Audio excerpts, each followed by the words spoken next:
We're covering developments as they take place in the Parliament budget session. The proceedings there, right here in the capital, have been witnessing ruckus ever since the Hindenburg Research released their papers alleging that the Adani Group was guilty of stock manipulation. Now, you've seen the response to that on stock levels across the Lal streets, but yesterday, nationwide protests led by the Grand Old Party took place across cities, Hyderabad, parts of Kerala, Delhi, Mumbai, etc. Now, Congress President and Leader of the Opposition of the Rajya Sabha, Mallikarjun Kharge, said that the opposition is ready to have a discussion on the President's address. The government will now consult the Aam Aadmi Party, the BRS, the SP and the RJD.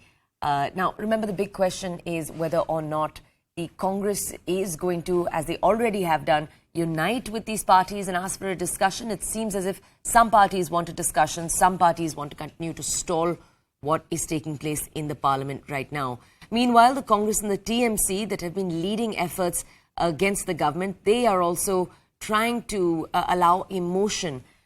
In that motion, what they're trying to do is allow for the motion of thanks to go through so that they can gheraw the Prime Minister when he does speak. Now, it is important to note that the centre continues to argue that this is not a matter of concern for the government, because they continue to argue that institutions like LIC and SBI are well protected. However, you'll remember the opposition, like the Congress, continues to argue that both the LIC and the SBI were too exposed to the Adani Group. Now, we'll bring you some breaking news in this entire story. Senior Congress leader Jairam Ramesh has tweeted out, opposition parties are going to be meeting at 10 a.m. on Parliament strategy. He's also said today opposition parties, as I just said, will be meeting at 10 a.m. to decide the day's strategy. No effort from the government to break the logjam caused by its refusal to allow the opposition to even raise its demand for a JPC into the Adani Maha Mega scam. The opposition wants the Parliament to function, but Modi Sarkar is afraid.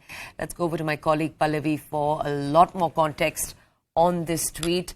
Pallavi, a very interesting last sentence over there from Jairam Ramesh. The opposition wants the government to function, but it's the Modi Sarkar that is afraid. So a seeming attempt over there to say that it is because of the government that conversations are not happening. It is because of the government that a logjam is happening. Can you give us more context, please? Yeah, so this is exactly what we were discussing yesterday also. So both the sides are blaming each other. The government says that the opposition is not coming to the House, not allowing order, and that we can debate and discuss. And therefore, they are responsible for first not allowing and giving that respect to the presidential chair. And the second, of course, is not even giving an opportunity to have a debate or discussion on any topic. The counter which is coming in from the opposition is that it's very simple. The government needs to reach out to the opposition. They have to make a commitment either to a JPC or having a debate and discussion on the Adani issue. In the lack of that commitment coming through, there is no scope of the House being run, and the adjournments are being done deliberately, according to the opposition, because the government is shying away for any scope of a debate and discussion. But in the midst of all this, the most interesting part is that even within the opposition, while they may be united on the issue of Adani's, but when it comes to the issue of tactic and strategy, there are clear differences. The Trinamool Congress, for example, has made it very clear since yesterday they do want that motion of thanks to take place. The Congress also now says they do want that motion of thanks to take place because they are hoping that when the Prime Minister gets up to speak, they will be able to confront him.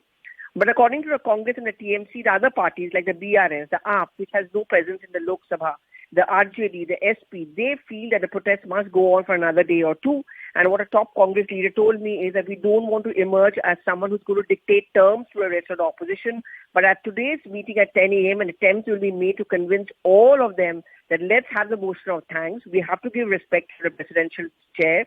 And more than that, at one point of time, the Prime Minister will respond. That's our moment to confront him.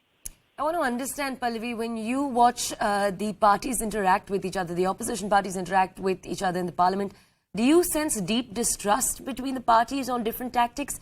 Do you sense some unity? No, you're absolutely right. There's a complete sense of mistrust amongst them because let's not forget that they are all in conflict with each other, in competition with each other. For example, Trinamool Congress versus the Congress Party. TMC can never forget the fact that the ally of the Congress Party is the left, which is their biggest opponent if you look at Tripura and Meghalaya elections. For the Congress, a BRS is what they call the Kejriwal of the South, eats into the Congress vote bank. The same problem is there between the Congress and the Aam Aadmi Party. So the only issue which is bringing them together is also very temporary. That's inside Parliament, and that is on this particular issue of the Adanis. But when you talk about differences over the strategy, I think that brings about the fact that there can never ever be a semblance of complete opposition unity.